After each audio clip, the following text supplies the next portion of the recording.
Domaći izdajnici, antidržavnici, strani plaćenici, Soroševci, Rokfelerovci. Ovo su samo neke od etiketa koje se već godinama lepe na nevladine organizacije i neke medije. A možda ste nedavno čuli i da baš NVO finansira haos u Srbiji.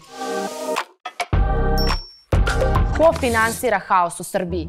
Ovako se zvala specijalna emisija na Informeru u kojoj je Dragan J. Vučićević želeo da razotkrije da su NVO u Srbiji strani agenti koje logično plaća Zapad kako bi, naravno, izazivale haos u zemlji i srušile vlast.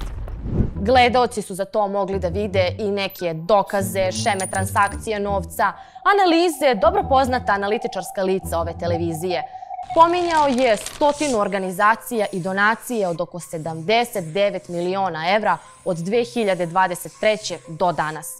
Direktno je optužio njih 20 da novac dobijaju da bi organizovali ekološke proteste. Cilj je, kaže urednik Informera, pravljenje haosa i otimanje vlasti.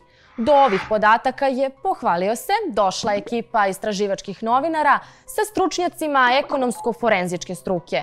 Sve ovo je izazvalo zabrinutost kod organizacija, one su se oglasile zajedničkim saopštenjem, a optužbe Informera ocenile kao opasan pokušaj manipulacije javnošću kojim se na nišan stavlja veliki broj ljudi koji pošteno rade u organizacijama civilnog društva. Ove organizacije meta su ne samo tabloida, već i političara. A setimo se samo da su, zahvaljujući njihovoj glasnoj borbi, mnogi problemi u našem društvu postali vidljivi.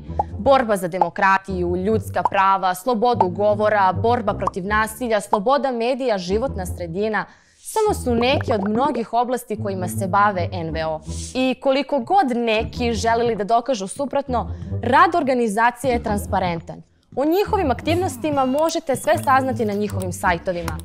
A ako vas zanimaju finansije, znajte da ne morate da angažujete poseban tim da to istraži. Dovoljno je da odete na sajt APR-a. Takođe, to da civilni sektor podržavaju inostrane organizacije i institucije nije tajna. Ipak, najveće donacije zapravo dobija sama država Srbija, što su potvrdili i najviši zvaničnici. Prema zvaničnim podacima, najveći donator Srbije je Evropska unija, koja je donirala više od svih ostalih međunarodnih donatora zajedno.